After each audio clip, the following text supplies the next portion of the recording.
दोस्तों, Jonathan Swift ने कहा था कि झूठ उड़ता है और सत्य उसके पीछे लंगड़ाता हुआ आता है। ये तस्वीर जो आप देख रहे हैं ये वाकई बहुत ही मायने रखती है आज के परिदृश्य में। तो फ्रेंड्स, आज है 23 जून 2024। चलिए शुरू करते हैं आज के दैनिक रोजगार समाचार। और आज जो बड़ी खबर निकल के आ रही वो ये है कि उत्तर प्रदेश में 42,000 होमगार्डों की भर्ती होने जा रही है और ये भर्ती 21-21 हज़ार करके 2 चरणों में पूरी की जाएगी। सीएम ने होमगार्ड की आपदा मित्र के रूप में तैनाती के लिए नियमावली बनाने का निर्देश जारी कर दिया है और ये कहा गया है कि ये भर्ती यथाशीघ्र स्टार्ट कर दी जाए, क्योंकि हज़ारों होमगार्ड के सेवानिवृत्त रिटायर होने के चलते भर्ती प्रक्रिया जितनी जल्दी शुरू हो जाए उतनी ही बेहतर है। होमगार्ड विभाग की समीक्षा के दौरान मुख्यमंत्री ने कानून व्यवस्था और आपदा काल की स्थिति में होमगार्ड के स्वयंसेवकों की भूमिका की सराहना की और कहा कि विभिन्न राज्यों में भी उत्तर प्रदेश के होमगार्ड स्वयंसेवकों ने उत्कृष्ट कार्य किया है।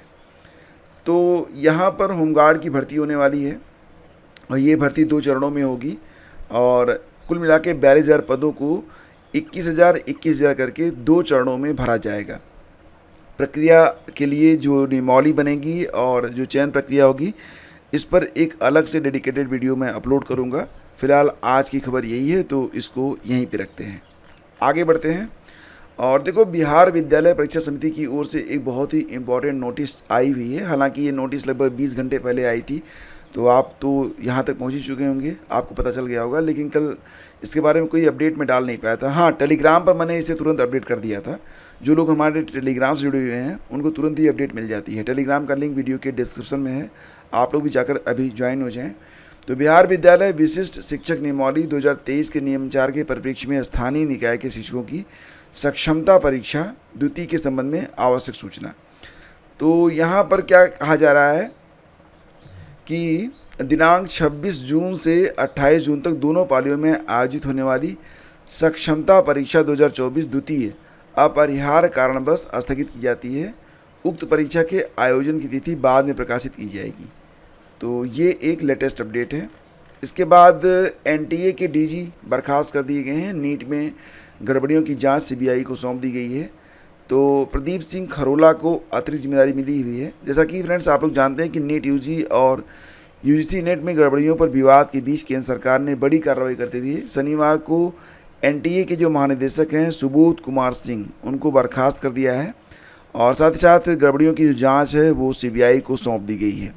बिहार पुलिस को आर्थिक अपराध इकाई से पेपर लीक जांच रिपोर्ट मिलने के बाद केंद्रीय शिक्षा मंत्रालय ने यह फैसले लिए हैं। मंत्रालय ने आदेश में कहा कि मामले को गहन समीक्षा के बाद सीबीआई को समग्र जांच के लिए सौंपा गया है और अब यहाँ पर भारतीय व्यापार संवर्धन संगठन के अध्यक्ष प्रदीप सिंह खरोला को एनटीए के डीजी का अतिरिक्त प्रभार सौंपा गया है। तो एनटीए के जो नए डीजी हैं वो प्रदीप सिंह खरोला हैं और ये खरोला कर्नाटक कैडर के 1985 बैच के सेवानिवृत्त आईएएस अधिकारी हैं और फिलहाल सुबोध कुमार को वेटिंग में रखा गया है। और फ्रेंड्स, यहाँ एक खबर और भी है कि सरकार ने प्रवेश परीक्षाओं की प्रक्रिया को विश्वसनीय और पारदर्शी बनाने के लिए इसरो के पूर्व प्रमुख डॉक्टर के राधाकृष्णन की अगुवाई में 7 सदस्यीय समिति गठित की है और यह समिति राष्ट्रीय परीक्षण एजेंसी यानी कि एनटीए की संरचना और उसके कामकाज में सुधार के साथ डेटा सुरक्षा प्रोटोकॉल पर भी सिफारिशें देगी। समिति 2 महीने में शिक्षा मंत्रालय को अपना रिपोर्ट सौंपेगी। समिति परीक्षा प्रक्रिया के तंत्र में सुधार, सुचारू और निष्पक्ष संचालन के लिए अहम पहलुओं पर गौर करेगी। संपूर्ण परीक्षा प्रक्रिया का विश्लेषण करते हुए सुधार करने की अब यहाँ पर एक बड़ी हस्ती को अब ये जांच सौंप दी गई है। हालांकि एग्जैक्टली ये जो जांच होगी एनटीए से ही संबंधित है। मतलब एनटीए के द्वारा अभी हाल ही में जो पेपर लीक हुए, नीट यूजी का पेपर लीक हुआ और यूजीसी नेट का पेपर लीक हुआ और आज होने वाली जो नीट पीजी परीक्षा थी वो भी स्थगित कर दी गई है। केंद्रीय स्वास्थ्य मंत्रालय ने रविवार को होने वाली नीट पीजी को स्थगित कर दिया है। परीक्षा की नई तिथि की घोषणा जल्द की जाएगी।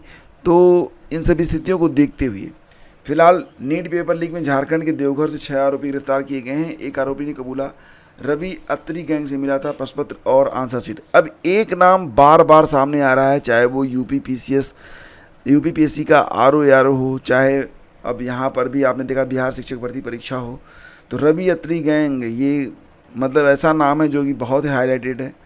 और फिलहाल यूजीसी नेट कुशीनगर में एक संदिग्ध से पूछताछ। तो इस प्रकार की खबरें आज के अखबारों में हैं। और नीट और नेट में पेपर लीक के विरोध में फूंका शिक्षा मंत्री का पुतला। छात्रों ने पैदल मार्च निकाल कर की दोषियों के खिलाफ कार्रवाई की मांग। छात्र इसलिए परेशान हैं कि वो एक लंबी दूरी तय करके पहुँचे यहाँ तक, और अब स्थिति ये बन रही है कि जो छात्र हैं पेपर आउट होने के बाद फ्रस्ट्रेशन में हैं, क्योंकि एक तो तैयारी करो, एक लंबे समय तक तैयारी करो, फिर एग्ज़ाम देने के लिए इस दुरूह गर्मी में लंबी लंबी यात्राएं करो, फिर परीक्षा दो।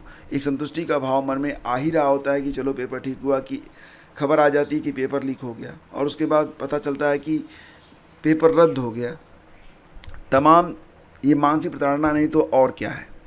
फ़िलहाल जो छात्र हैं वो अपना विरोध प्रदर्शन इसी प्रकार से यहाँ पर जता रहे हैं, और वो बस यही कहना चाहते हैं कि पेपर लीक की ये जो सीरीज चल रही है इसको रुकना चाहिए, और इस पर हर तरीके का प्रयास किया जाना चाहिए। पेपर लीक रोकने के कड़े प्रबंध में जुटा यूपीपीएससी की अलग ही परेशानी है। आपने देखा कि यूपीपीएससी ने परीक्षाओं के लिए एक नया कैलेंडर जारी किया है, और अब 30 जून को उसमें जो पहली परीक्षा करवाई जा रही है सहायक नगर नियोजक प्रारंभिक परीक्षा, तो उसको लेकर विशेष सावधानी बरती जा रही है। हालांकि आरओ और यूपीपीएससी की परीक्षा अभी अक्टूबर और दिसंबर में है, लेकिन फ़िलहाल यहाँ पर भी वही स्थिति है कि आरओ हो या फिर यूपीपीएससी हो या फिर कोई भी परीक्षा हो, उसको लेकर आयोग के मन में एक ही सवाल चल रहा है कि किस प्रकार से ऐसे पुख्ता इंतज़ाम किए जाएं कि पेपर लीक जैसी घटना कम से कम आयोग के माथे पर न आए, और इसके लिए तमाम इंतजाम भी किए जा रहे हैं। अब जो एडेड कॉलेज थे उनको थर्ड प्रायोरिटी पर रखा जा रहा है, जो सरकारी स्कूल हैं केवल उन्हीं को परीक्षा केंद्र बनाया जाएगा, और भी तमाम चीज़ें यहाँ पर की जा रही हैं। फिलहाल देखते हैं कि आगे क्या होता है। और एक बड़ा परिवर्तन जो किया गया है इस बार, जो 30 जून को परीक्षा होने वाली है, कि उसमें परीक्षा शुरू होने से पहले 45 मिनट पहले केंद्र में प्रवेश बंद कर दिया जाएगा। तो सहायक नगर नियोजन परीक्षा एक सत्र में होनी है 9:30 से 11:30 के बीच में। तो यहाँ पर यही प्रयास किया जा रहा है कि मतलब जो आवागमन है वो रोक दिया जाए। तो फ्रेंड्स, ये आज की न्यूज़ अपडेट है, और बाकी की जो खबरें रहती हैं वो आपको हमारे टेलीग्राम चैनल स्टडी विद ज्ञान प्रकाश में मिलती रहती हैं। जुड़ जाइए आप लोग टेलीग्राम चैनल से, लिंक वीडियो के डिस्क्रिप्शन में है। और टेलीग्राम पर आपको करंट अफेयर की क्विज, स्टैटिक जीके की क्विज भी करवाई जाती है, तो उसको लगाते रहिए आप लोग। और आज की न्यूज़ में बस इतना ही। Thank you so much. Please do like and share. मिलते हैं आपसे अगले वीडियो में।